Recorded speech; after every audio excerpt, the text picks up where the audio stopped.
immigration to this country fundamentally is a good thing, right? Look at the history of this country. Like, look at the history of Britain as an island.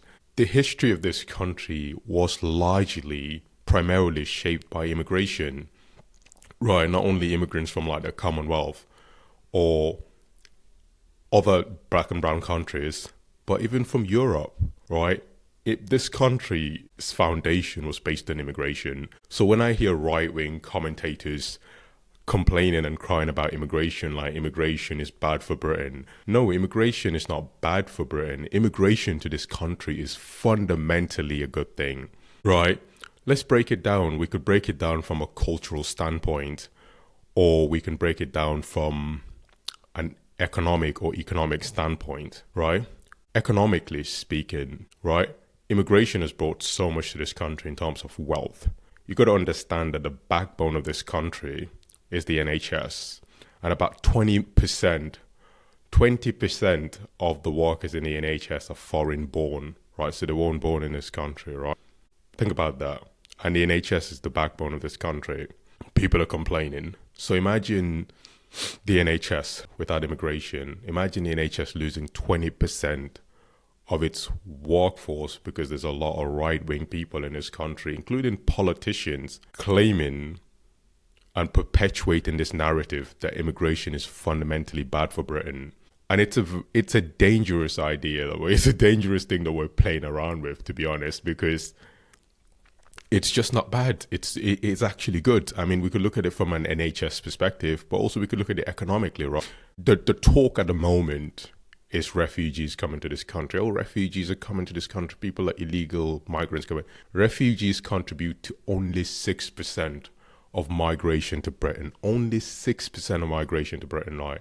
That's refugees. That's a small number in comparison to most immigration to this country, which is international students, right? The vast majority of people coming to this country are international students, right? And the new complaint obviously is also against international students, but international students have contributed in 1 year, contributed £40 billion to this country's economy. £40 billion in 1 year, right? And the vast majority of these international students are not staying in Britain. They're not staying in Britain because they understand that the grass is literally greener on the other side, which is back home, right? The economy in this country is down. And again, it goes back to scapegoating. It goes back to that idea of like immigrants are to be blamed for it. Everything immigrants are to be blamed for it, right? So the scapegoating doesn't stop. But they've contributed £40 billion to this country's economy, right? What else can you complain about? That £40 billion per annum can be used to fund the National Health Service, can be used to fund the police. The police are underfunded, right? Crime's constantly going up in this country, right? The police is underfunded. 20,000 police officers have been caught. 20,000 police officers. That money can be used to invest in that. So immigration, from that perspective, from an economic standpoint, is actually a good thing, right? But if you also look at Britain fundamentally as a nation in comparison to other countries, one of the big crises that we've got is we've got an aging population. And what this fundamentally means is that we've got as many old people as young people in this country, right? So a lot of these old people are aging out of the workforce, retiring, and some people are just dying as a result of health conditions and age, right?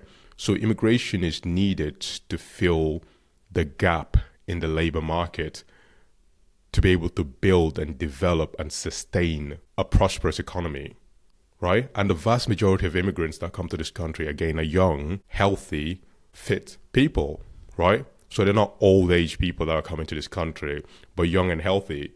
So when they come to this country, for the most part, they're not really taking the space in the NHS by being ill and stuff like that. No. They're working, contributing to the private sector in the form of rents, and then contributing to the public sector in the form of taxes, right? So immigration is necessary in this country to sustain and to keep the economy going.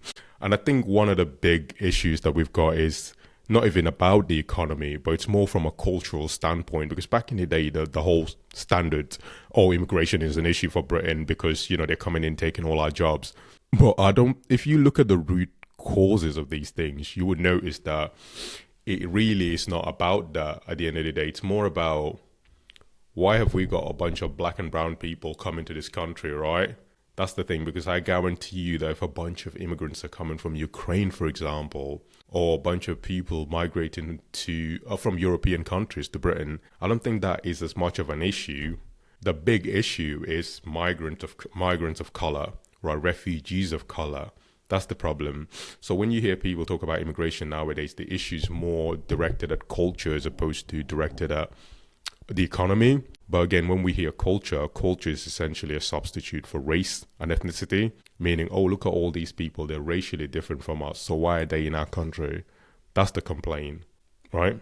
So we have to fundamentally address these things and understand what are the underlying causes of our disdain for immigration in this country. And our disdain fundamentally is a result of racism. That's what it is, a result of not wanting to be in a country where people are racially different from you, because you either see them as being racially inferior or you see them as a threat to you. And we have to address these things. And, you know, if we're addressing the crisis in our students and stuff like that, immigration is just necessary for this country. It really is necessary for this country. Just like I've mentioned, we've got an aging population as well. So yes, I want to obviously hear your take on this, to be honest, because I feel like right-wing media, I mean, in Britain and even in America, because Britain has now adopted an American style of politics where, you know, if you look at the likes of Tucker Carlson, for example, their approach to politics, controversial statements, Britain has basically effectively taken that kind of approach to politics. So the right-wing section of our media, like GB News, for example, would sit down and scrutinize immigration and blatantly lie about immigration in this country, making up numbers, statistics about, oh, immigrants are pouring into this country. By 2027, there's going to be at least 3 million immigrants coming to this country. You know, all of these things are factually inaccurate. But let's assume hypothetically that let's say by 2027 there's going to be millions of immigrants coming to this country. Let's assume hypothetically that's the case, right? These people are coming to this country to fill in a gap in the labor market. So if you really genuinely care about immigration, if you genuinely care about the economy, you should care about immigration and you should want immigration in this country 100%, right? We could categorically break it down into different sections. We could look at international students in this country, right, who make up the bulk of immigration to this country. And then we could look at people that come to this country because they want to work, right? They want to work. They come to this country because they want to work. We could look at them as well. And then we could look at refugees. Refugees are the main complaints. Like that's what people are complaining about fundamentally. Just like I've mentioned earlier, refugees contribute only 6% of migration to this country. So that's nothing, right? But the vast majority are international students, and international students have contributed £40 billion in 1 year to this country's economy through taxes and through paying rents, right? And the vast majority, or the significant majority of these international students do not stay in Britain because the grass is literally greener on the other side. Yes, right? So that is just a statistical fact. And the fact that you've got people purely complaining about immigration is just ridiculous, honestly.